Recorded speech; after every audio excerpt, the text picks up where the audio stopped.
자, 그러면 시간이 조금 늦었는데요. 얼른 모시도록 하죠. 우리 권순우 취재팀장님 어서 오십시오. 예, 안녕하세요. 삼프로TV의 권순우 기자입니다. 네, 반갑습니다. 아유. 외롭게 진행하고 계셔서 응원하러 왔습니다.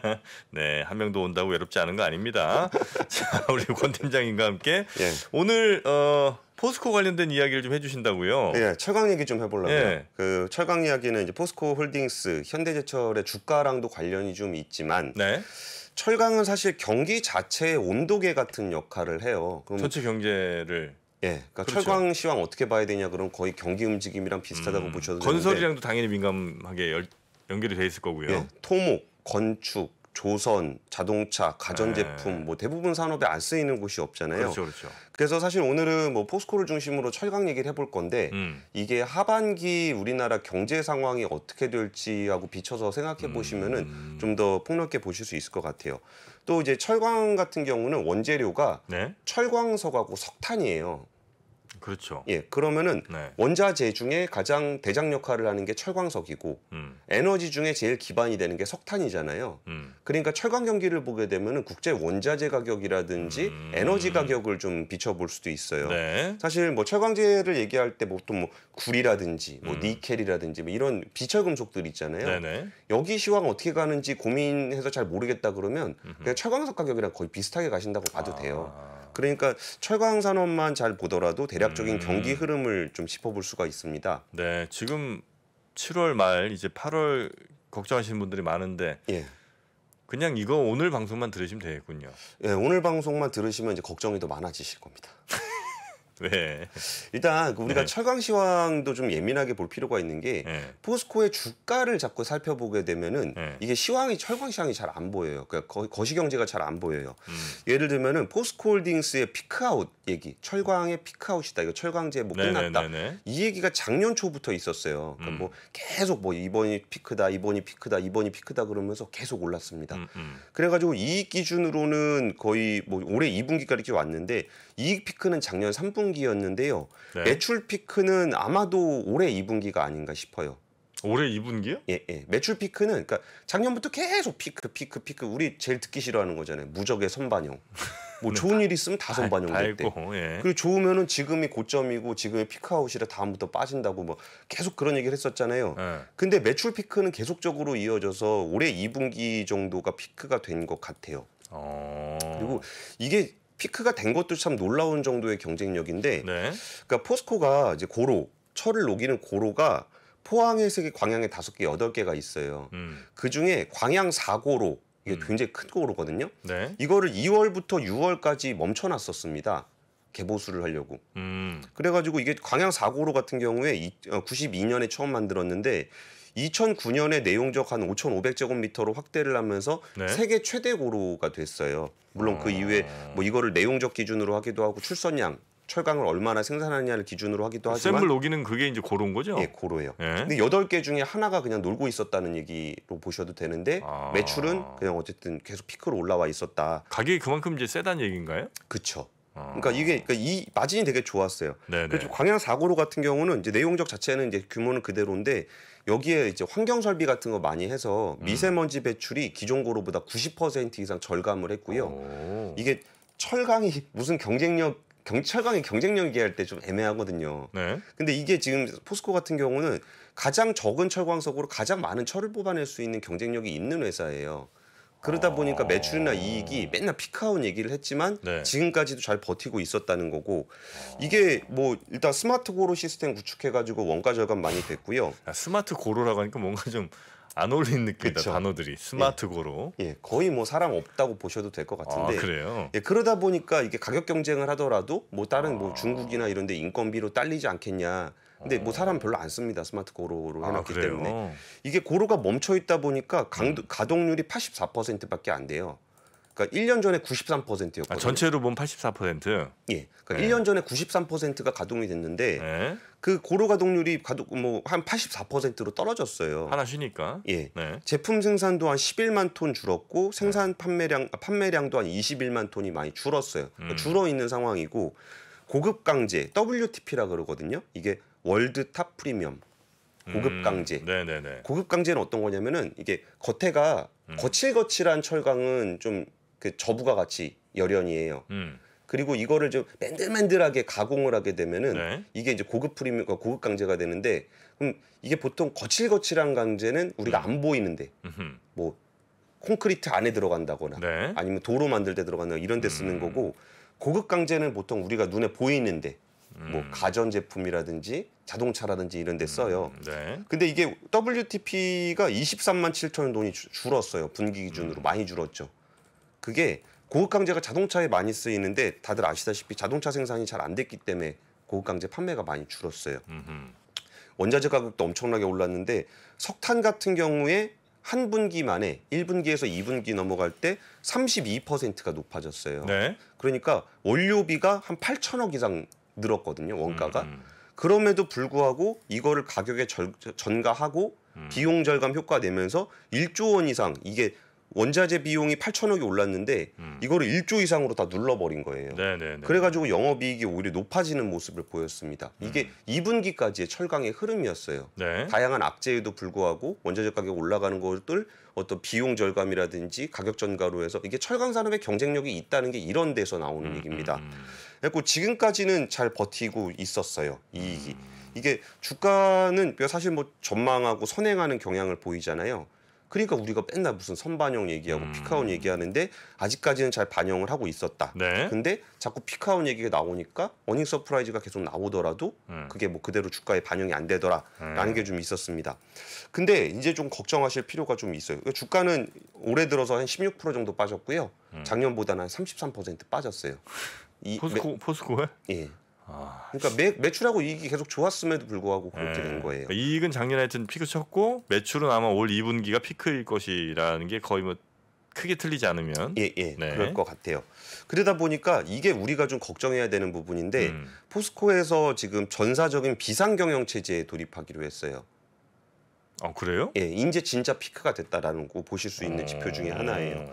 이게 고환율, 고금리, 고물가에 대응을 해야 된다라는 건데 글로벌 수요 피크에 대해서 이제 우려를 해야 되는 상황이 맞는 것 같아요. 그러니까 철강제를 쓸 사람이 별로 없다라는 건데 네네네. 이게 최정우 회장이 이제 수요 위축, 비용 상승, 공급망 위기 등을 복합적으로 고려해서 비상경영에 들어갔다라는 거고 자금 상황도 좀 문제가 되지 않도록 현금 중심 경영하겠다. 네. 레버리지 많이 안 하겠다라는 얘기죠. 이게 어떤 거냐면은 적당한 물가 상승은 미래 수요를 당겨오게 돼요. 야, 가격이 오를 거야. 그럼 지금 사야죠. 네. 그래가지고 적당하게 물가가 오를 때는 먼저 살려는 거에 생기기 때문에 경기가 좀 더 활성화되는 경향을 보여요.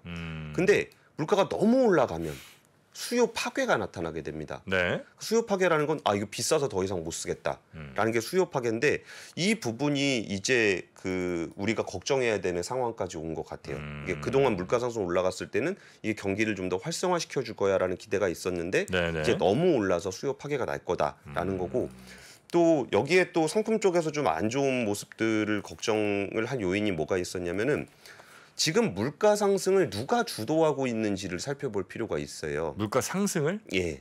이게 미국의 소비자 물가 상승률이 9.1%였을 때 네. 에너지 가격이 주도한 측면이 분명히 있어요. 근데 에너지 가격을 싹 배제하고 보면은 네. 우리가 왜 이 얘기를 해야 되냐면 우리가 앞으로 어디가 좀 더 좋아질 건지를 볼 때 상품 쪽은 좀 아닌 것 같아서 그래요. 상품이라고 하면 그 커머디티를 말씀하시는 거예요? 모든 상품. 뭐 가전제품 내구재도 네네네네네. 있고 자동차도 있고 뭐 플라스틱도 있고 이런 거 저런 거가 있잖아요. 그쪽은 아닌 것 같다. 예. 근데 왜 그러냐면은 물가 상승을 주도하고 있었던 부분은 서비스 물가예요. 네. 미국 기준이에요. 그러면 사실 서비스 물가는 오를 때도 천천히 쭉 오르고 내릴 때도 천천히 쭉 내리고 상품 물가는 이렇게 오락가락해요. 그래가지고 지금 물가를 잡는다 그래가지고 상품 네. 쪽은 훅 꺾일 수도 있는데 네. 서비스가 지탱을 하기 때문에 물가는 높은 수준으로 유지될 수 있어요. 서비스는 인건비 때문에 그런가요? 그렇죠. 네. 우리가 뭐 사실 밥이나 뭐 이런 쌀값 이런 거는 오르락 내리락 하는데 우리 미용실 가격 한번 오르면 안 내리잖아요. 그 서비스 물가는 한번 추세적으로 오르기 시작하면 잡기가 되게 어려워요. 미용실 가격은 바로 옆에 다른 미용실 생기기 전까지는 안 내립니다. 맞아요. 네. 그렇게 경쟁적인 요인이 없는 상황에서는 네. 잘 안 내려요. 네. 근데 그러다 보니까 이게 물가가 어느 정도 지탱이 되면은 이게 물건을 좀 비싸게 팔 수 있는 거잖아요. 철강제 같은 경우는 그 상품 쪽에다가 그 수요처에다가 가격 전가를 할 수 있잖아요. 네. 근데 이 지금의 물가 상승이 서비스를 중심으로 해서 물가가 올라오고 있는 상황이라면 상품의 원자재 쪽에서 그 가격 전가를 하기가 어려워요. 그러면 수요 파괴는 수요 파괴대로 되고 네. 가격은 올릴 수 없는 그런 상황이 될 건데 이거는 포스코의 진단도 마찬가지예요. 일단 수요 산업이 부진하고 재고 자산의 증가가 되고 네. 이 재고 자산 많이 쌓였다는 얘기는 뉴스에서 많이 전하셨었죠. 그렇죠, 그렇죠. 예. 네. 이게 되게 아이러니한 상황인 거예요. 물가는 상승하고 있는데 물가가 상승하다는 건 뭔가 공급이 부족하다는 얘기잖아요. 네. 근데 재고는 막 쌓여요. 좀 이상한 거잖아요. 가격은 올라가는데 예. 재고는 막 쌓인다. 예. 보통 재고가 쌓이면 가격이 떨어져야 되잖아요. 그렇죠, 그렇죠. 근데 그게 아니라 재고가 쌓이고 있는 거는 현재 물가 상승을 이끌고 있는 거는 서비스 지수이기 때문에 네. 제품 쪽에서는 좀 경기가 그닥 좋지 않다라는 얘기예요. 그래가지고 지금 이제 하려고 그러는 거는 네. 뭐 수익성 방어라는 거는 뭐 이렇게 공격적으로 뭘 투자하거나 그러지 않을 거다라는 거고. 근데 혹시 그 완성품 재고가 높은 거예요? 아니면 예를 들어서 뭐 반도체 재고가 높아봐야 이건 이제 뭔가를 만들어야 되는 건데 사람들이 반도체를 사서 뭐 하나씩 반도체 2개 주세요 뭐 이러진 않으니까 예. 제품에 들어가는 반도체가 여기저기 쌓여 있긴 한데 그게 제대로 이제 완성품으로 못 만들어지니까 재고가 많긴 한데 그건 이제 중간에 교통 문제가 좀 있는 거지. 사람들이 안 사서 쌓인 건 아닐 거 아니에요. 그러니까, 교통 문제 아닙니다. 그건 아닌데. 그러니까 이 부분이 교통 문제냐 아니냐 이건 물론 교통 문제가 있긴 있습니다만 네네네네. 이거는 원가를 높이는 요인으로 사용되고 있는 거고. 네네네. 제가 오늘 드리고 싶은 얘기는 사람들이 실제로 안 산다는 얘기를 드리는 거예요. 특히 내구재 같은 경우는 스마트폰 워낙 많이 샀잖아요. 네. 노트북도 워낙 많이 샀잖아요. 네. 매년 사는 제품 아니잖아요. 그렇죠. 그러다 보니까 반도체 재고가 쌓이고 있는 건 최종 완성단에서 스마트폰이나 노트북을 안 사고 있다라는 거고 그나마 자동차는 이연 수요가 좀 있어요. 네네네. 워낙 싸고 그동안 못 만들었으니까. 못 샀으니까. 그러니까 네. 그나마 그게 조금 있는 거지. 전반적인 철강이라는 거는 자동차만 있는 게 아니라 뭐 건축도 있고 토목도 있고 가전도 있고 전체 경제를 반영한다 그랬잖아요. 상품 경제를. 그러면은 이게 그 아까 말씀하셨던 그런 소비가 그냥 지연된 거의 문제냐라고 보기에 네네네. 포스코가 지금 비상경영 체제를 선언한 걸 보면 그러니까 그동안 철강 안 좋다 얘기하신 것들은 네. 항상 틀렸어요. 전망이. 계속 피크아웃이 위로 올라갔다 그랬잖아요. 네네. 근데 지금 비상경영을 선언을 하면서 피크아웃에 대한 얘기를 한다는 거는 포스코 자체도 앞으로 수요 둔화에 대해서 우려를 하고 있다는 거예요. 그리고 또 하나 제가 되게 눈여겨봤던 지표 중에 하나가 뭐가 있었냐면은 네. 이것처럼 경기를 가늠해 볼 수 있는 중요한 지표 중에 하나가 정유사의 정제 마진이거든요. 네. 그게 막 사람들이 수요를 많이 일으키면은 정제 마진이 막 올라가요. 뭐 엄청 올랐던 사상 최대라고 그랬잖아요, 이거. 제가 지난번에 정제 마진 사상 최대 얘기했었잖아요. 네? 한 달 만에 90%가 떨어졌어요. 에? 90%? 예. 그럴 리가 있나요? 정제 마진이 한 30불 정도 됐었거든요. 네.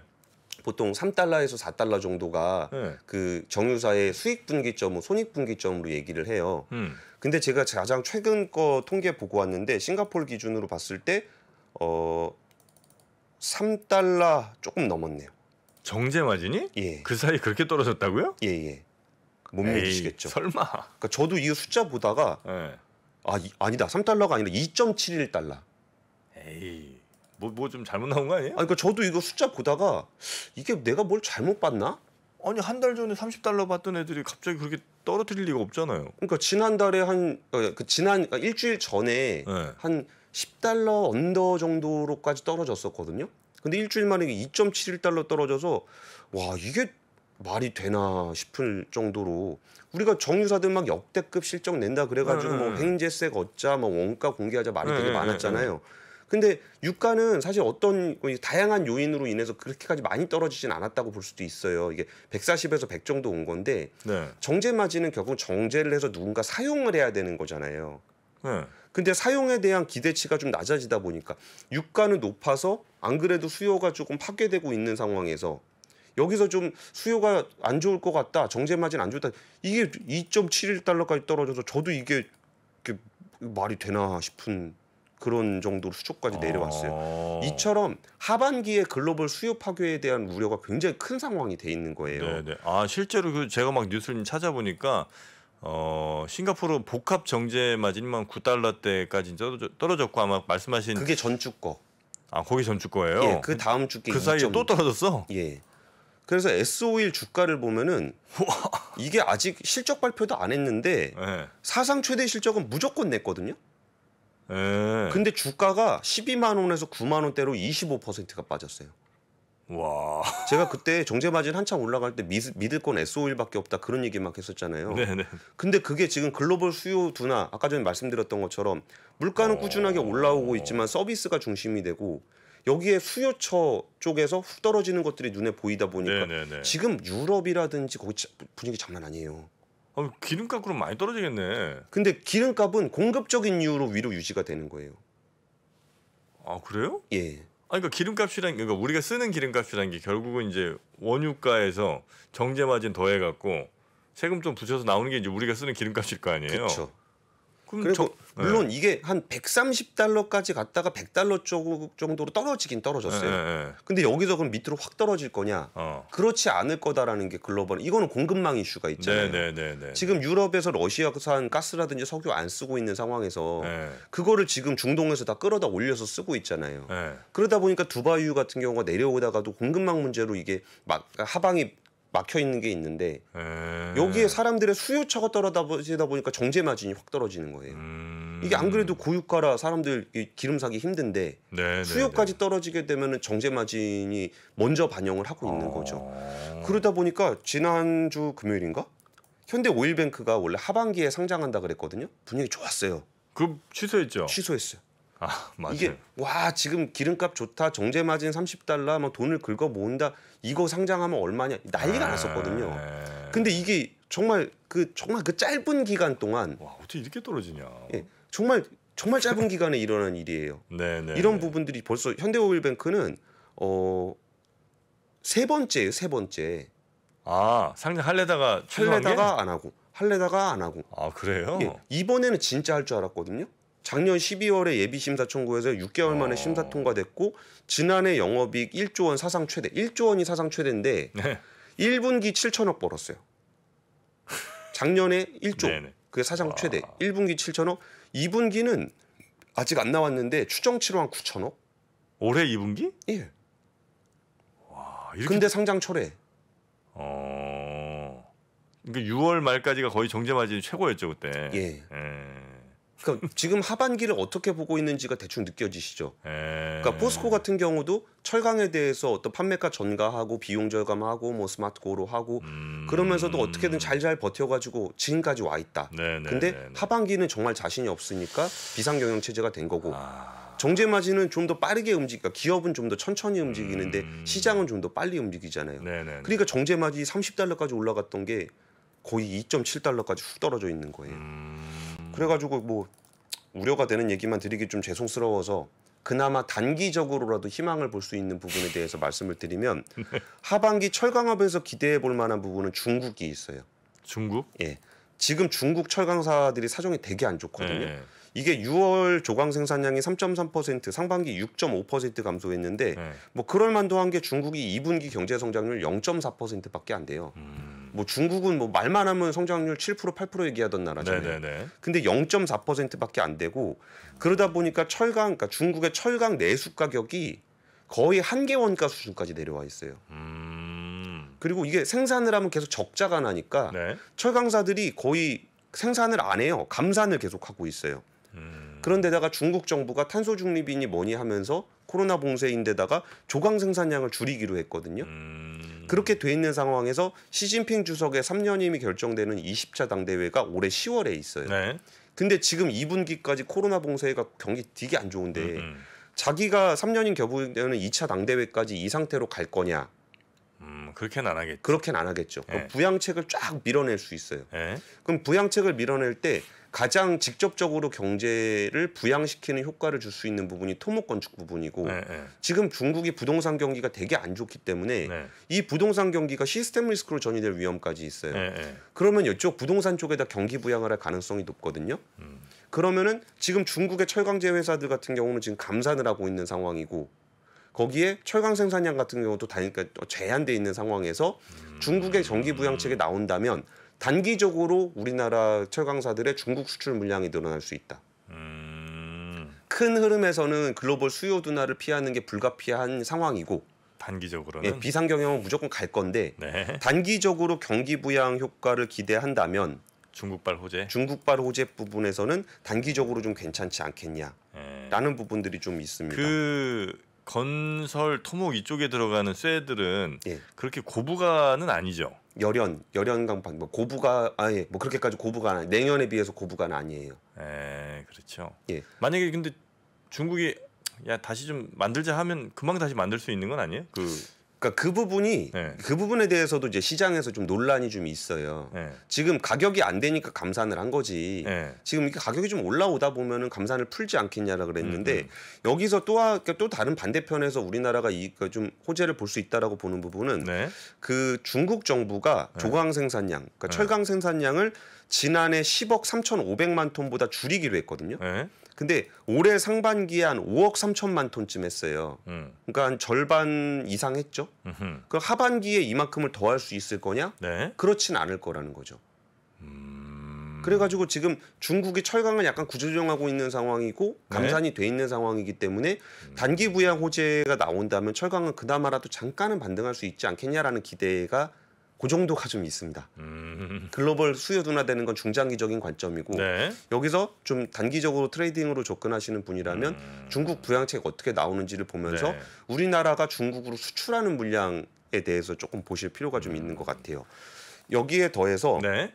이게 그러면 철강에서 이게 안 좋으면 그냥 뭐 계속 안 좋은 거냐? 뭐 철강 안 좋으면 그냥 포스코나 뭐 이런 거는 이제 더 이상 볼 필요가 없는 거냐?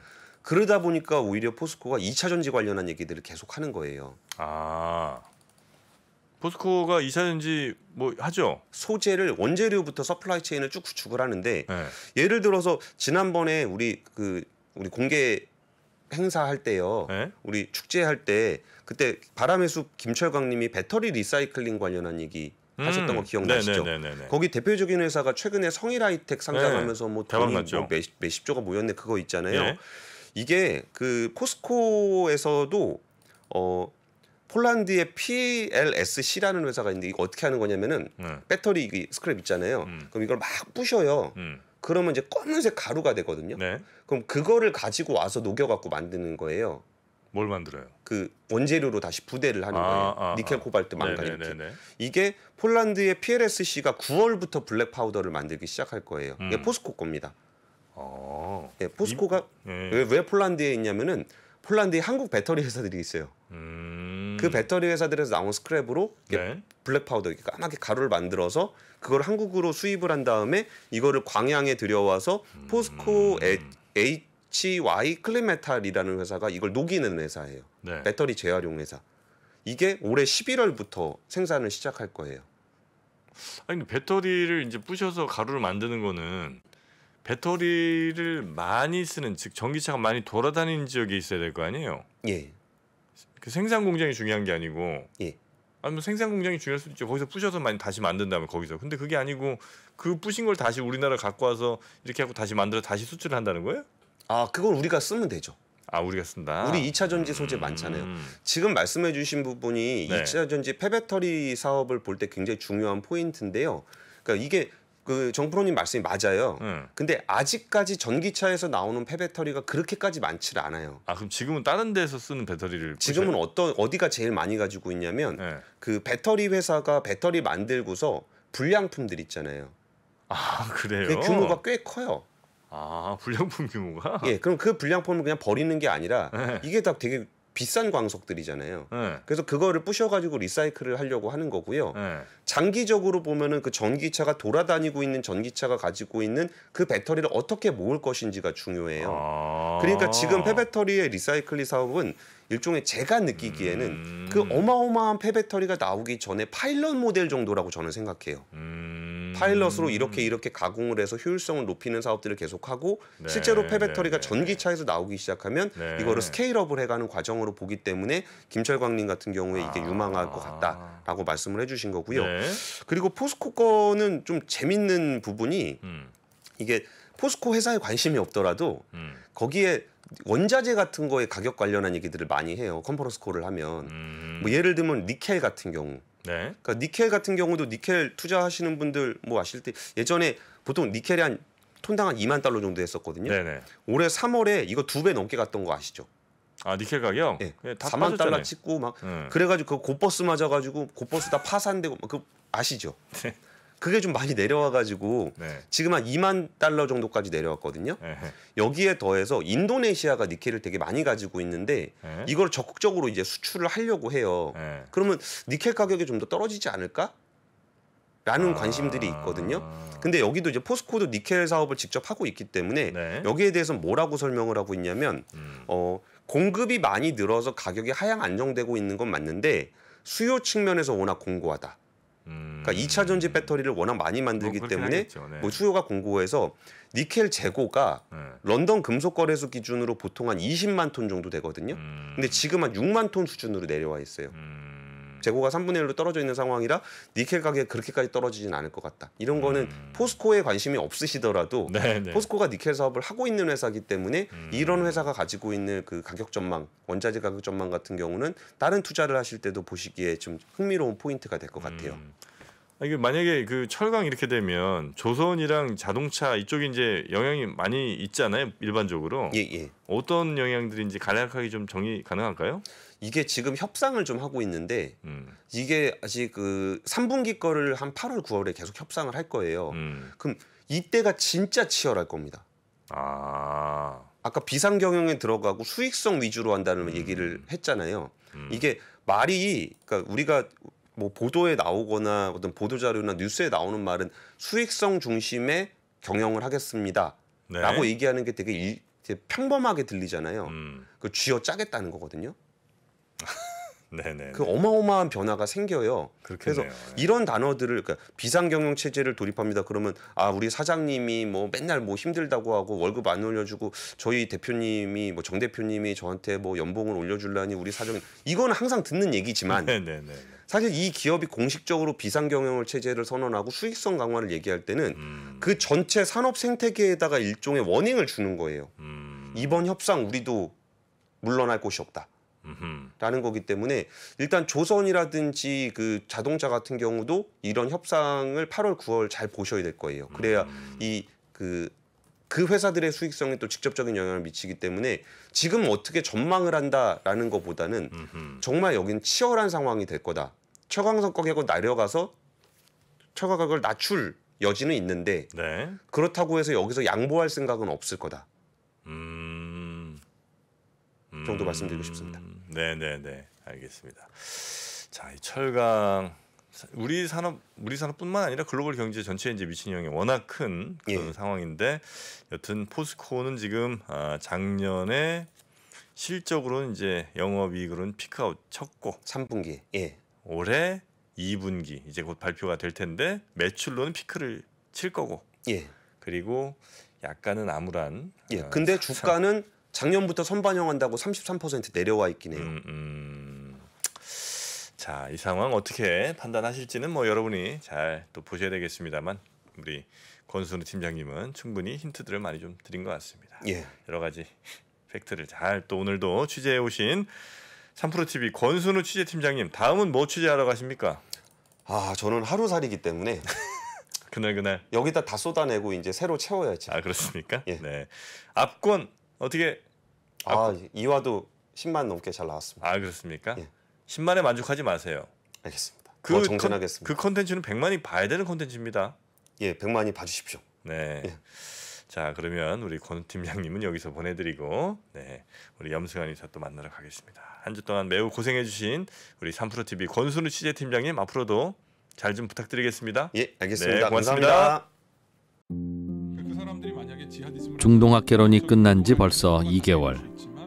여전히 많은 분들이 꾸준히 시청하고 계신 것 같습니다.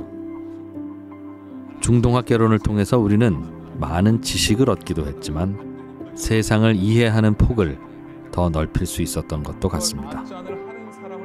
위즈덤 칼리지에서 만나는 인남식 교수님의 특강은 사람에 대한 이해를 선사합니다. 앞으로 내가 어떻게 행동해야 될지를 알게 만드는, 그러니까 내다보고 내가 움직이게 만들 수 있는 게 지혜라고 한다면 저는 지혜의 절정이 결국은 인간 이해로 수렴된다고 봐요. 사람들이 무슨 생각을 하고 어떻게 희로애락을 표현하고 무엇을 고민하고 그러면서 사람과 사람이 만들어내는 세상이 좀 사람과 세상에 대해서 함께 생각해보는 특별한 시간. 네이버와 인터파크에서 위즈덤 칼리지를 검색해보세요.